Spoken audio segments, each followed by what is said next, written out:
So we're live. Welcome everybody to the Azure and AI Show. With me this evening is Seena Khan, and Seena is going to do some stuff on Power Platform. Is that right, Seena? Yes. Yeah. And myself, Frank Falvey, I'm going to do some stuff from the Azure Fundamentals AZ900, and I might show some stuff then for people going to do certification on the Azure Fundamentals, where they can find some free assessments and where to go for, training and lots of free stuff at the end of it. So, Sina, I leave it over to you, and you can share your screen. Yeah, sure. Thank you, Frank. Hi, all. Welcome to our Azure AI show. So today I'm going to present about model-driven apps. So until now, we have discussed about the Canvas apps and Power Automate tool.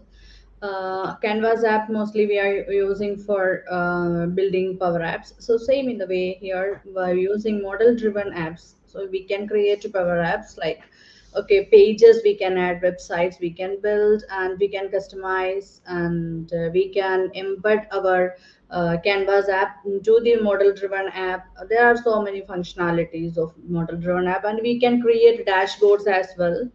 There you can present your charts, you can create tables, charts, different types of charts, etc. So let's share my screen.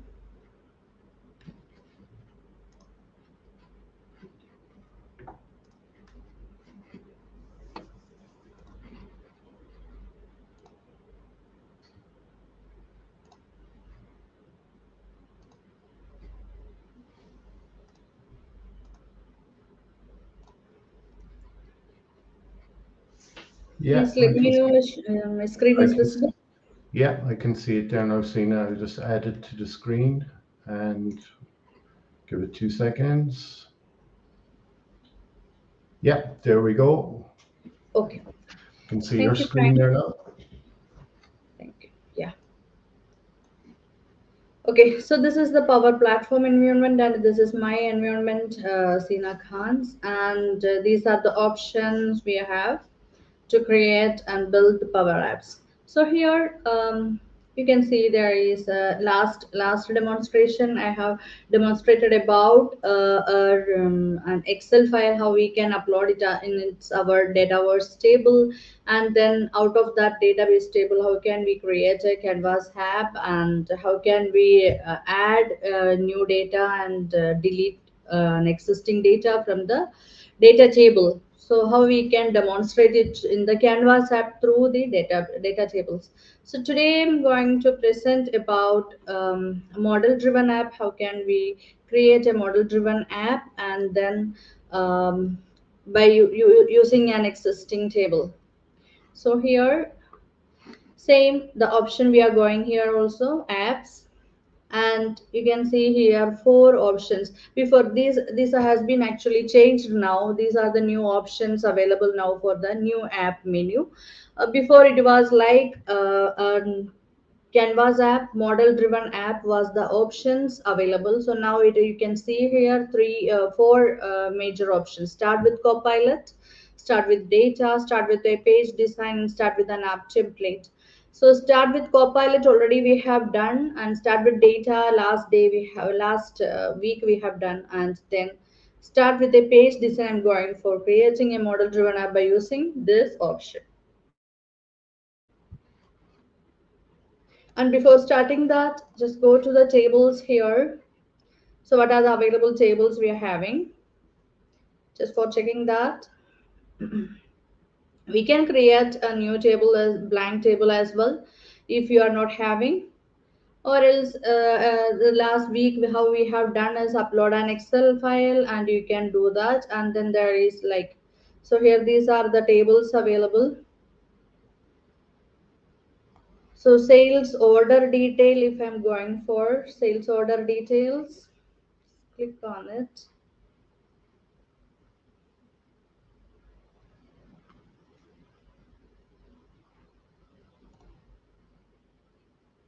and click on edit.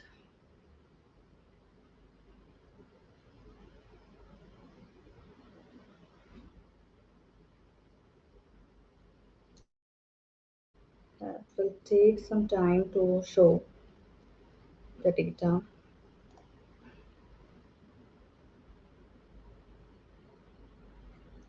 So it is having sales order ID, product name, quantity, total price, and the data is here. Okay.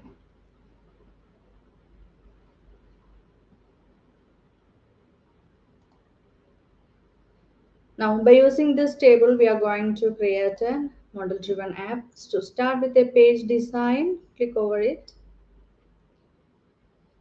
And then here you can see a lot of options available. So if you want to gallery connected to a table, or gallery connected to external table, or a blank canvas you need, or view and to form, then blank page, there are various options on which type of layouts you required for your model driven app. You can take that, and this is the dashboard for it. So if you are taking the dashboard, you can show it as a pie chart, or different types of data visualization you can incorporate in your model driven app.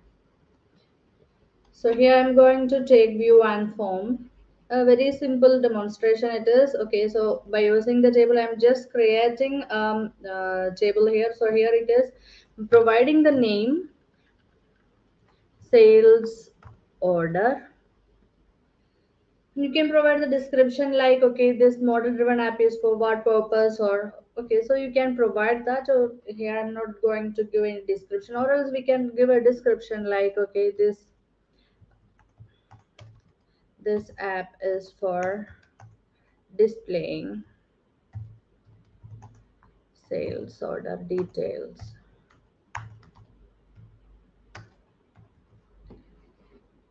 Then in the advanced here, if you are using a components from a customized solution, so you can use that. Otherwise, just click on it. Otherwise, okay, without checking on it, you can click create to create the model driven app. Name sales order.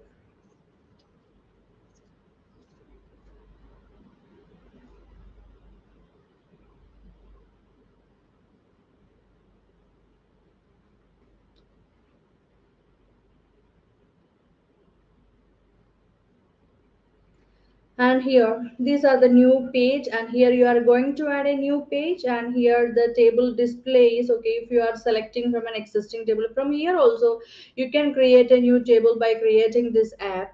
So here we already having a table, so we are going to select a table from this list.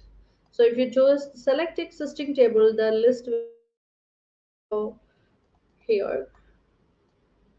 So our table name was sales order details. So I'm going to take this and then click on add.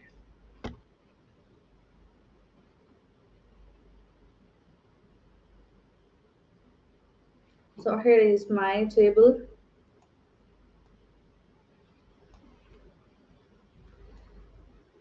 It's listed now.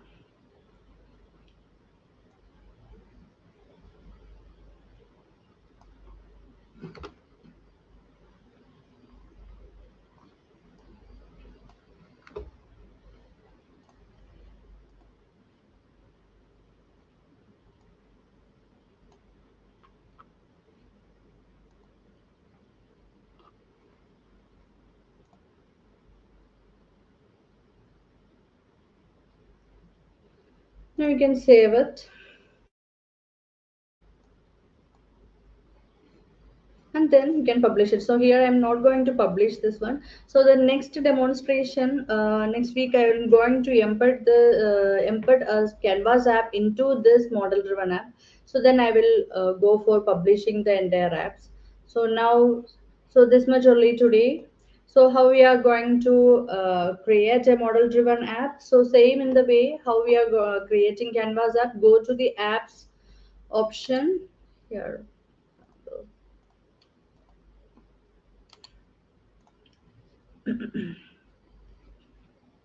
Yeah, here in the apps, and you will get the option for new app. Then from by clicking on the new app, you will get the different options. Okay, how you're going to create it. So this is the app which we have created the sales order just now. Yeah, from here start with Copilot and start with data, then start with the page design. So this one we have selected, and already we are having a table. So by selecting, so only that table we are displaying to the app. So that much we have done today.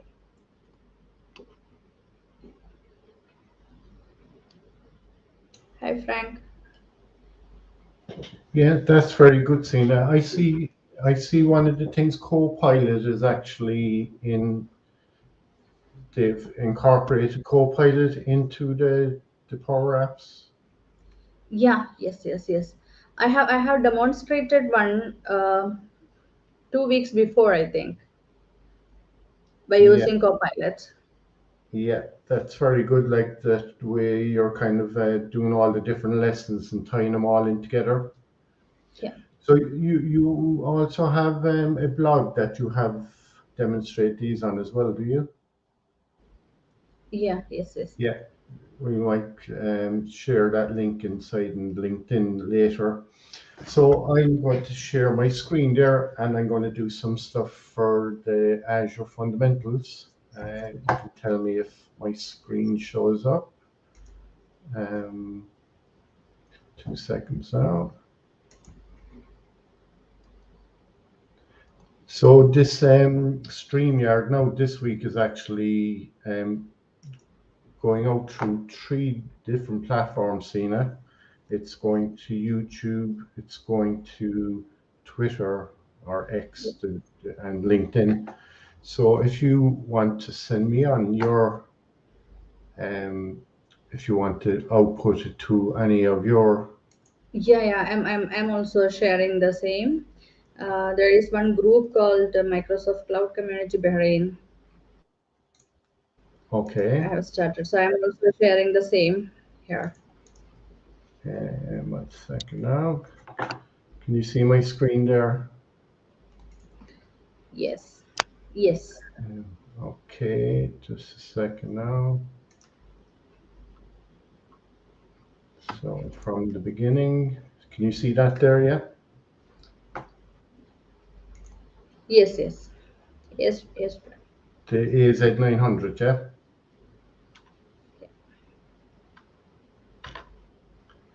So this module is module one. Can you see that module one there, Sina? Yes, Yeah. Frank. Okay, that's fine. It's So fine. there's 5 different modules in the AZ900, and this is the first one, and this is the outline of it. We'll learn the following concepts: cloud models like private, public, hybrid cloud. Um, it'll show you to choose which is the best. And then the other one there is cloud benefits and considerations, benefits of the cloud, cloud considerations, cloud services like IaaS, PaaS. A lot of people have probably seen all these kind of things, but we'll kind of cover them um, as we go along. And the shared responsibility, tell you more about that as we go forward. Like shared responsibility is kind of like Microsoft is responsible for their part, and you're responsible for um, some of it yourself. So we'll just move on there to the cloud models. Um, so defining cloud computing is kind of inside in this section. Describe what the public cloud is. That's Microsoft's data centers. Um, AWS have their one as well, and IBM Cloud. And VMware has another one. There's a few other ones there as well. But describe the private cloud. That's the on-premises one that the kind of businesses have their own in-house. That would be classed as being the private cloud, and then you got the hybrid cloud, which is kind of a mix of public and private. And another section then compare and contrast the three different cloud models. Um, so what is cloud computing? Um, Cloud computing is delivering of computer services over the internet, enabling faster innovation, flexible resources, and economies of scale.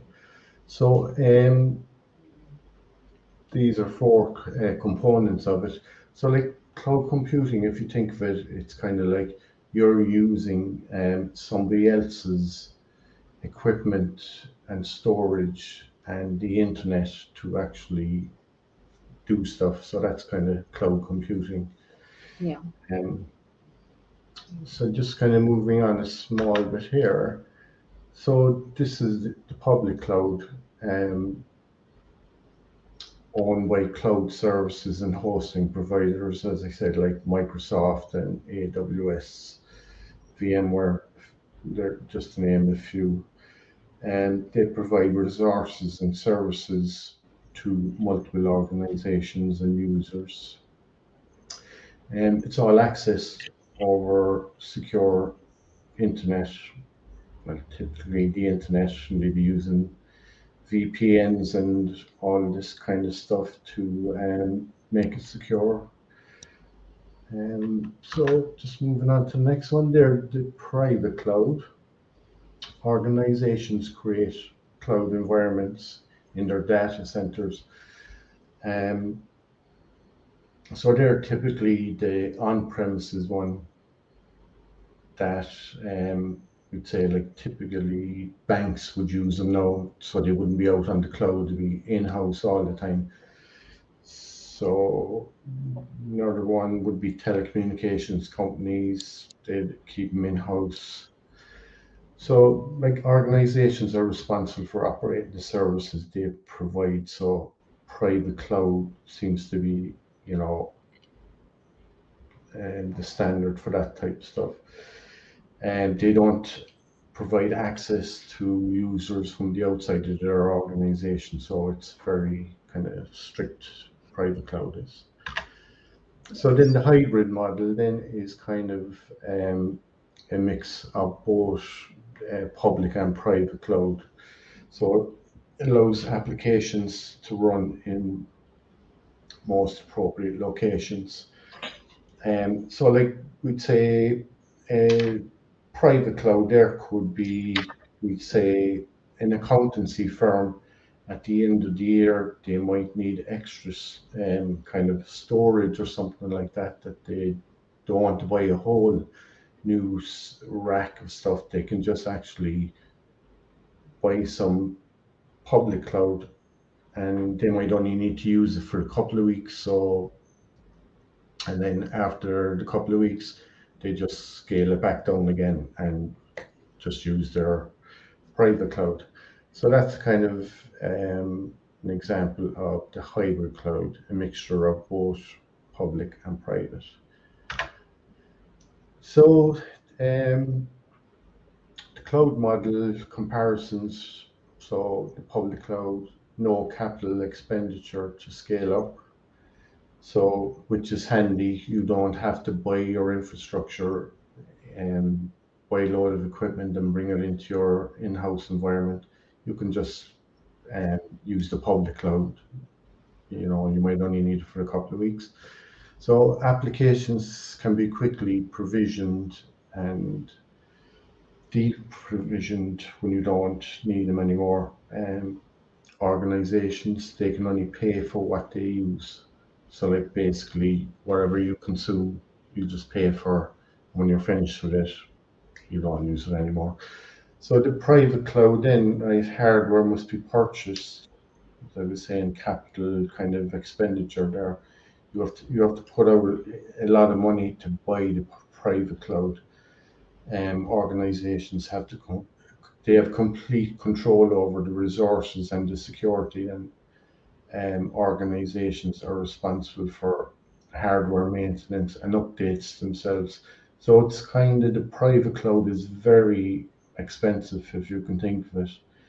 And I did read something there recently that companies that buy the private cloud, they buy a lot of hardware and whatever storage, and they bring it into their companies. But this article kind of said they'll never even use 80% of what they'll actually buy. So the public cloud is kind of very handy there. Whatever you use or you pay for, it's um, it's a good resource. Then down to the hybrid cloud, it provides more flexibility. Organizations determine where they're going to run their applications. If you want to run it in house, if it's very kind of sensitive. One example, I suppose, could be we say like hospitals with having patients' information, they'd want to keep that in house. They might not want to leave it go to the cloud. So that's kind of organization control and security, compliance, and legal requirements. Different countries don't allow patients' data to be kind of stored in the cloud. They'd want it um, to be stored in-house and more secure. So that's kind of the cloud model, the comparisons of the three of them. So next one we go on to cloud benefits and considerations. Cloud benefits, objective domain, right? We identify the benefits of cloud computing, such as high availability, scalability, elasticity, agility, and disaster recovery. Identify the difference between capital expenditure, which is called, you'd see it as CapEx, if you see that, or operational expenditure. It's kind of, you'd see it as OpEx. And the other thing then is describe the consumption-based model. So just moving on to the next slide. So there's kind of the high availability. That means if you're running, we say, a website and you want it to be up there all the time, um, so you put more resources into it, and we say like a website now that you want up all the time, we say like, so that's a kind of high availability, that it's there, it's available all the time. Scalability then is if you just need more resources and scale it out, there's scale up and scale out, so that's kind of scalability. Elasticity then on, we'll come to that in a second. Global reach, I suppose all the different regions, like Azure has loads of, I think there's something like 140 and it's growing all the time. So that's a kind of global reach. Agility, it's kind of flexibility. So you're kind of agile, you can kind of have all these kind of microservices. So that kind of gives you, allows you to be more agile. Disaster recovery, cloud benefits. You say if your on-premises went down and you had your, say, Azure site recovery, so you could fail over from the cloud back onto on-premises straight away. So that's kind of what disaster recovery in cloud benefits. Fault tolerance then is kind of like that. You can fail over if one site went down, you could fail over again and back up online very quickly again. Elasticity is kind of like being agile, but you can, we'd say if you need more storage, you can just buy more storage. And then when you're finished with it, you can just scale it back down again. So that's kind of an example of elasticity in the cloud benefits. Customer latency and capabilities. and we'll go into more of that there as we go forward. Predictive cost considerations. So with the cloud, you can kind of predict what considerations and things like we'd say when it comes up to around Christmas time that you're going to need a lot more stuff there, so you can kind of predict that you're going to scale up there, so you can put resources in place. Security is another benefit. Stuff in the cloud, we'd say if you save something, we say like here in Ireland, Microsoft has 3 data centers, one in North Dublin, one in West Dublin, one in South Dublin.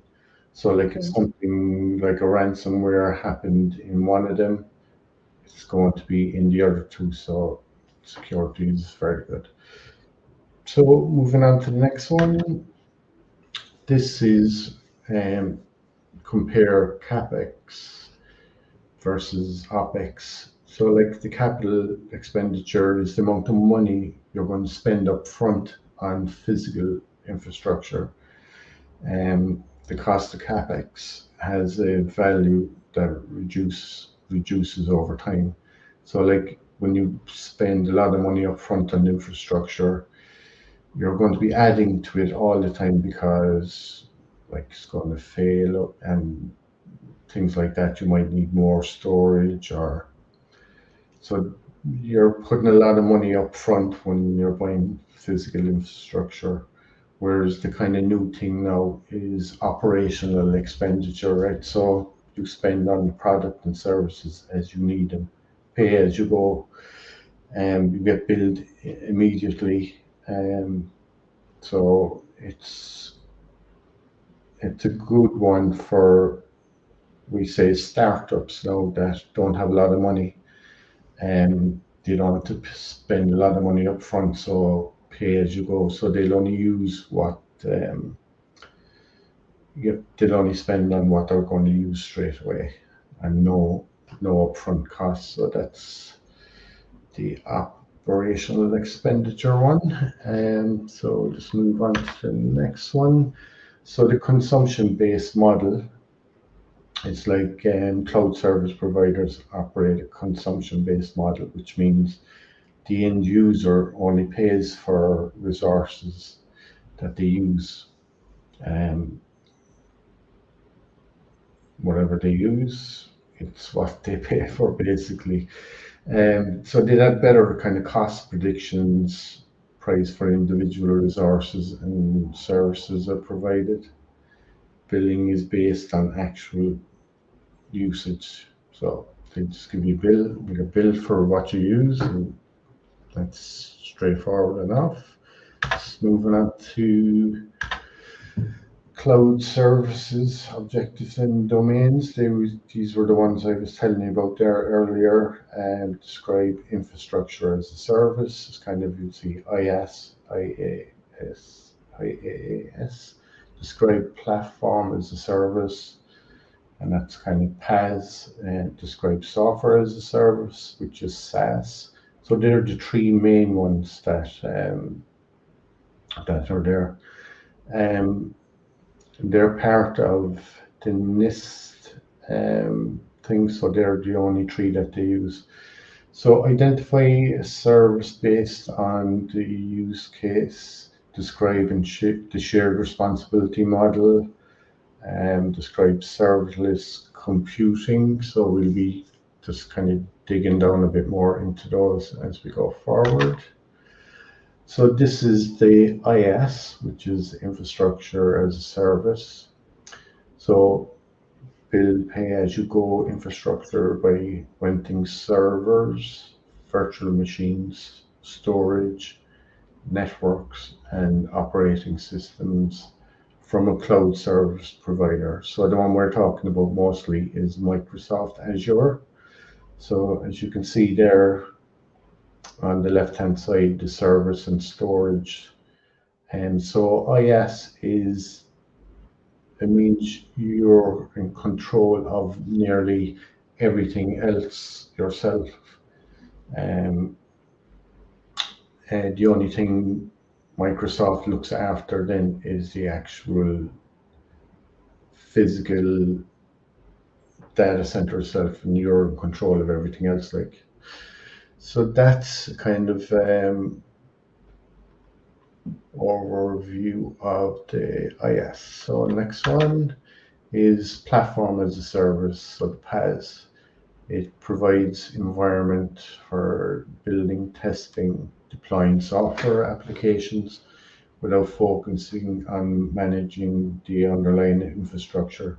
So you can see the IS is over there. Microsoft will look after all of that, and the only thing you're getting then is the PaaS. So your responsibility then is just the operating systems and development tools, database management, and business analytics.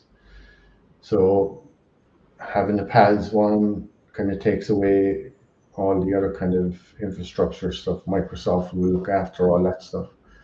You're just looking after your small piece there on the right. So moving on to the next one, which is software as a service, or SaaS, as other people call them. It's used to connect to users' cloud-based apps over the internet. For example, Microsoft 365, or email, Outlook, and calendars. So as you can see again, the SaaS is just the easiest one. Everything else is kind of looked after by Microsoft, the infrastructure, operating systems, everything. The only thing you have is your apps on the end there. So that's the software as a service thing. So that's those three covered. Um, so that's the kind of comparisons, right? The IS is the most flexible service. You configure and manage the hardware for your applications. PaaS, then you focus on your application development. Platform management is handled by the cloud, for like Microsoft will look after all the other stuff. And the SaaS then is pay as you go price model. Users for the users pay for the software they use, and that's the subscription model. So this is kind of a handy thing, kind of to show you all the different. So like if you have the on-premises um, private cloud, you're looking after everything yourself from the data, access, applications, runtime, operating systems, and virtual machines, and the compute power, the network, the storage. So like this is the most expensive part, is because you're going to look after the whole lot yourself. And that's the on-premises. So the other three then, as you can see there, everything in green, and you look after yourself, and the everything in blue, then the Microsoft, we say Microsoft Azure looks after all of that. So, as you can see, the software as a service like is the easiest one for you to use. So that's only like for apps and data, if you accessing your emails or stuff like that. So that's kind of the shared responsibility. You look after everything in green. Microsoft looks after everything else in blue. So that's a kind of overview of the shared responsibility model. Um, so serverless computing then, with serverless computing applications, the cloud service provider automatically provisions, scales, and manages the infrastructure required to run code. So Azure Functions, that's the name that Microsoft uses, and I think AWS has a different name. Then it's called, is it Lambda? So Yeah. Azure Functions is code running your services and not the underlying platform or infrastructure. Creates infrastructure based on events. Um, Azure Logic Apps is a cloud service that helps you automate and orchestrate tasks, business processes, and workflows.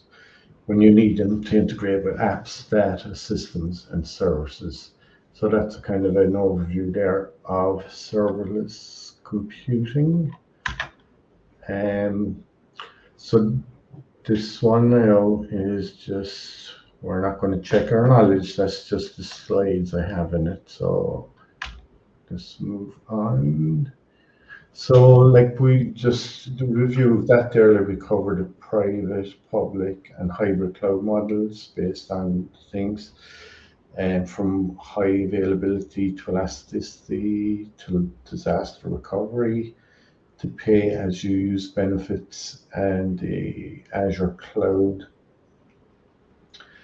and IaaS, PaaS, SaaS, serverless combined. So that's that. That's that model there. So I'm just going to shrink this one down, and I'm just going to move over here to actually Microsoft Learn. Do you use this one yourself, Seena, Microsoft Learn? Yeah. Yeah. Yeah.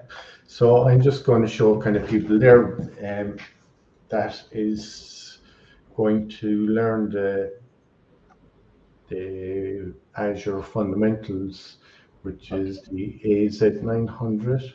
So Microsoft Learn is actually very good because you can get all the documentation on here. You can get all the training on here. I'm actually in my own profile here now, so I'm just going to go through the stuff. If you can you see the screen there of my profile, Seena? Yes. Yeah, that's good. So up in the top here is the main part is Microsoft Learn, so you can search anything inside here. So blogs, startups, student hub, virtual training days. If you sign up to these things, like you get live training and stuff like that. So I'm just going to go back up here again now because I'm trying to find the training for the learning path.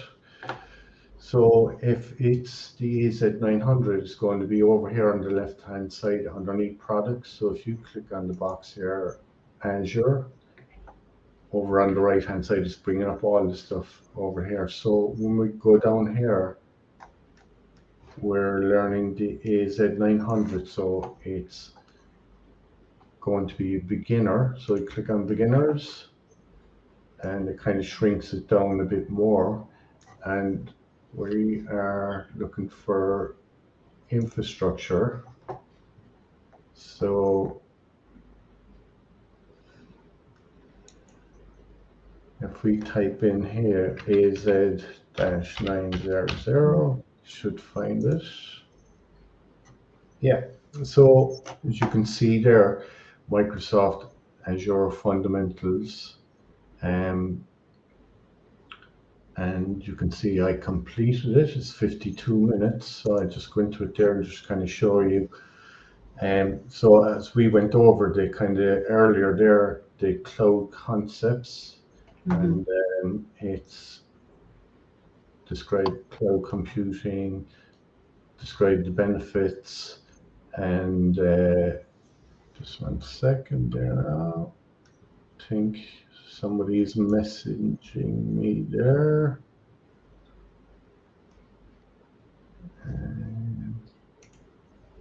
Solomon. I'm not sure, is somebody sending me a message there on. Okay, so I'm back here. So these are the three main things, three modules for the AZ900.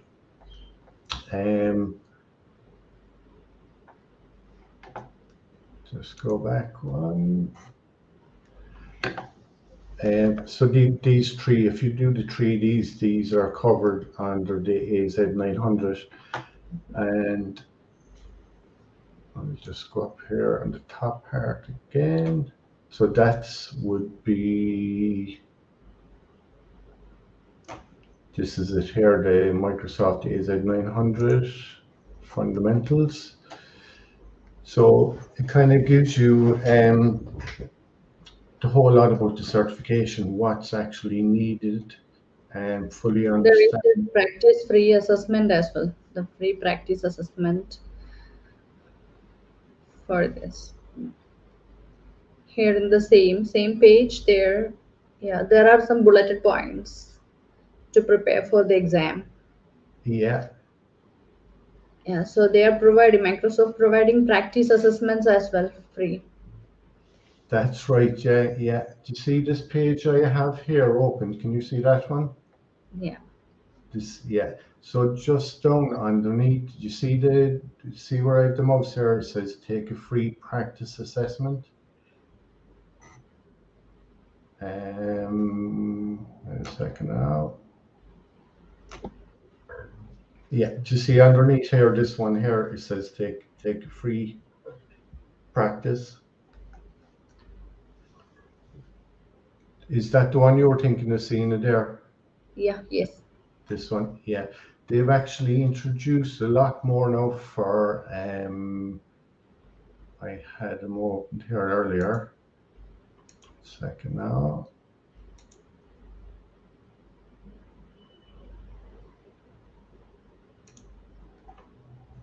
This one, I think. But they're after adding a lot more anyway to the free. So this one here is skills measured. This is for the AZ900. Yeah. So yeah, wait a second, I'll just try and get it down. So it's broke down into 5 different sections, or actually 6, sorry. So the first one, like describing cloud computing that I just went through there, right?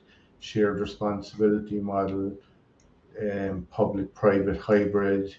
So this section here is worth 25 to 30 points. Yes. So this is kind of, you need about 700 out of 1,000 to actually pass the certification. So the next one there, so these were the 3 I was covering there this evening. Describe cloud computing, describe the benefits of cloud services, and the cloud types. So they're work between 25 and 30%. So the next one, I might actually cover this next week if we don't have many speakers. So this Yeah. one is architecture and services, Yes. and it's worth 35 to 40%, which is actually So that. more questions we expect from this area. Yeah. Yeah, there's a lot more in this particular section, and that's why it's given 35 to 40 of the percentage. And I think all the fundamental exams are free to do. Seena, do you know anything about that? Sorry? A lot of the fundamental Microsoft exams are free to take. No. Did you not know Vouchers are. that? Yeah, I'll show you that there in a second. So Okay. Okay. this section here anyway, it's 35 to 40%, and the next one then is describe Azure management and governance, and that's another 30 to 35%. So it describes cost management in Azure, describes feature tools in Azure, governance and compliance. It sounds kind of complicated stuff, but it's not too bad. And we might go through that there maybe next week or the week after. Just features and tools for managing and deploying Azure resources. So there are all the different things like the Azure portal, Arc, um, code as infrastructure as code, and ARM templates. So we'll be going through all those. So all this documentation is all on Microsoft Learn. So the other section then is describe cloud concepts. It's gone back over that one, 25, 30%. Yeah, so it's just going back over what I just done there. These are previous versions. Yeah, Oh, prior they're to 31st. Yeah. okay, yeah. So they're the previous ones. Okay, gotcha. So over on the left here, you can see all the different certifications and whatever.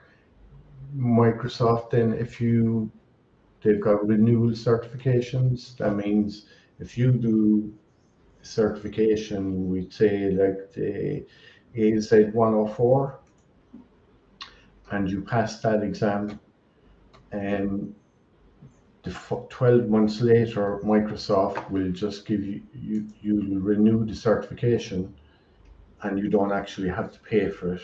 And you can, I'll just see if the, give a breakdown of it here. Yeah. So I'll just play this 3 simple steps.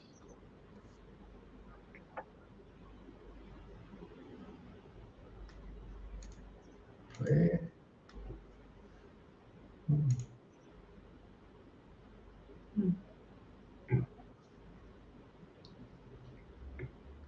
Don't know why it's stopping. But yeah, the 3 steps anyway is basically if you paid for it up front and you pass your exam, 12 months later, you can actually do a renewal, and you can do the exam online. If you fail it the first time over, you can do it again 24 hours afterwards. And if you failed it again, you can do it another 24 hours. So they're making it very easy.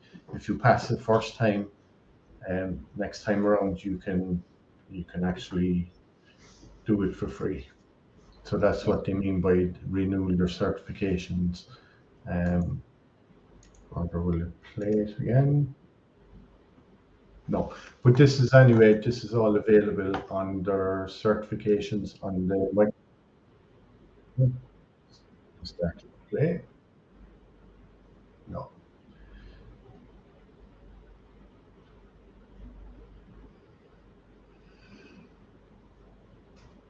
no. There's some must be the internet or something to do.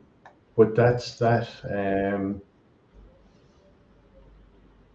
They've got questions and answers. Anything you want to know about stuff got to do with Azure, sample code, and the assessments. Yeah, this is where I actually seen them earlier. Seen all the available assessments. So they've got it for loads of them. So if you were kind of doing something to do with DevOps or something like that, um, you can actually go into one of these. I don't know, would this be your one here on the right hand side, apps and data modernization? Would that be part of your thing, Seena? Yeah. That would be kind of like under the Power Platform things, would Yes, it? yes, yes, yes, yes. Yeah. Yes. Oh, Comes in. okay. Um, so they've got lots of them. Um, so this is just kind of just browsing over them just to show you which ones are there. Um, Power Platform also separately they have given here. oh, Copilot and adoption assessment. Yeah. okay. So there's a few of the Power Platforms there. Are these separate exams on their own, Sina? This is actually if we want to migrate your apps to Power Oh, Platform, then okay, so the how we can adopt it. So okay, how many users are going to use, and what are the licenses you need to take and all that. So complete a solution architecture assessment. okay. Yeah. So the third page, There's, yeah, so there is a lot of them there, all right. I'll just go back to this one here. I'm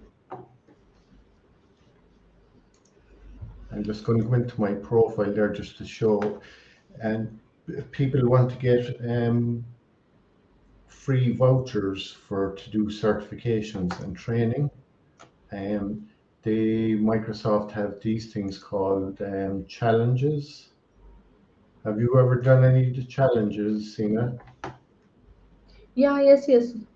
For the Yeah. Azure, yeah, Power Platform Challenge, Azure AI Challenge, I Okay. have completed. Yeah.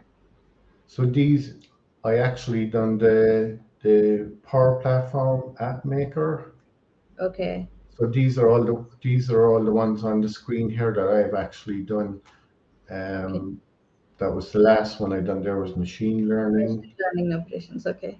Yeah. That's, So if you do one of these challenges, if you see them coming up, you get a free voucher to take one of the exams. yeah. Yes. Yes. Yes. Yeah, so that's very good. Over on the left-hand side here, you got training. Um, this is my own profile, so you can see on the left-hand side, I got 251 badges. That that's these little things here. Just go into them. So these are all the badges that Microsoft Learn give you if you Okay. Good. do all these things. So it's a powerful little platform, Microsoft Learn, and they give these little trophies as well. Just here on the next one in. That's nice. So I've got 39 of these things. So I've been at this for years, so that's why I got a lot of them.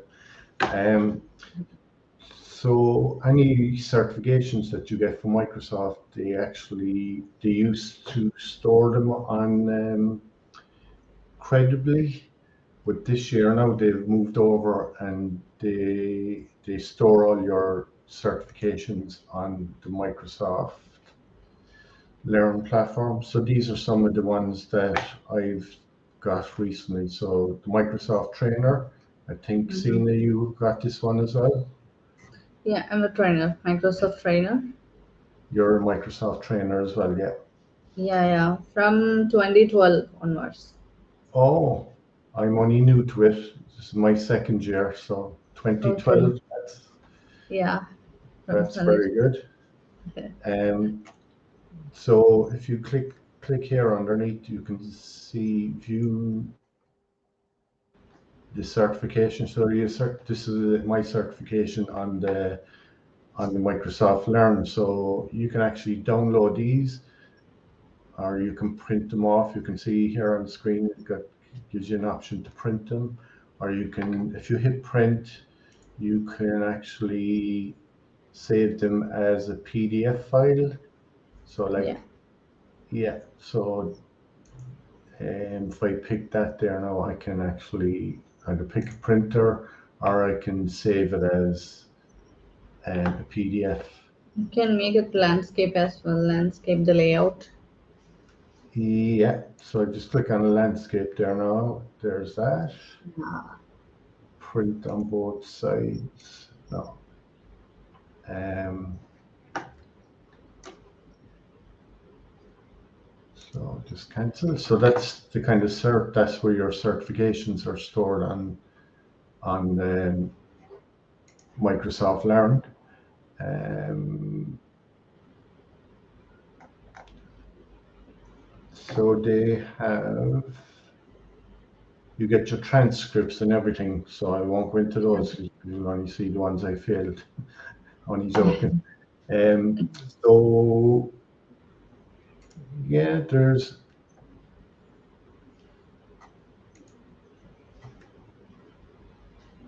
that's kind of a brief overview anyway of Microsoft Learn. I think there is,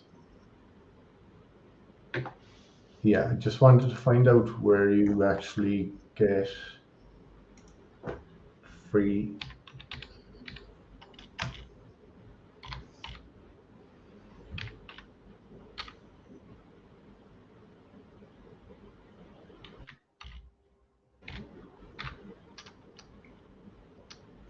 free Microsoft Vouchers, certifications. Okay. certificate. Yeah, see it here, free Microsoft certification vouchers. Okay. So, how do I claim? How do I prepare for the exam? So, just search on Microsoft for the actual.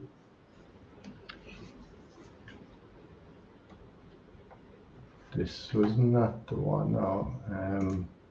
But they do actually give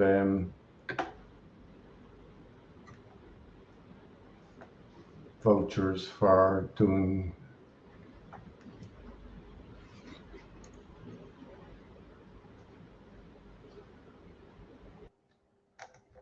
Don't think this is the one. Well, I'll find it and I'll post it on Okay. LinkedIn. On LinkedIn. So somebody says, "Do." Here we go. I think this is the one.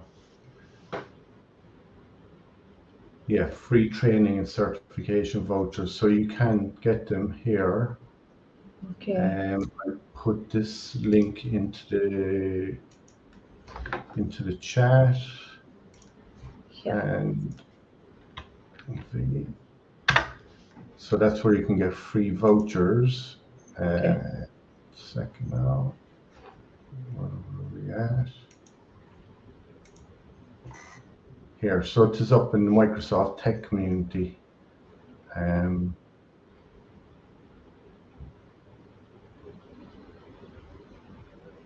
So it gives you kind of a step breakdown. This is very nice.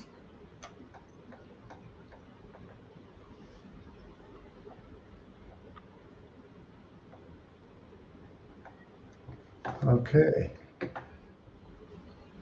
So Seena, that's kind of it for this week. So you kind of continue on with your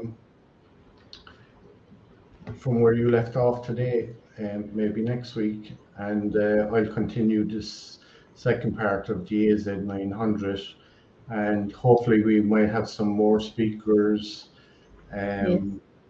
on next week. I think Dan has a lot of stuff in the chat there, if you can see on the right hand side. So Yes. hopefully, so we're up on the hour. So thanks very much, Seena, for a great Thank you. presentation again.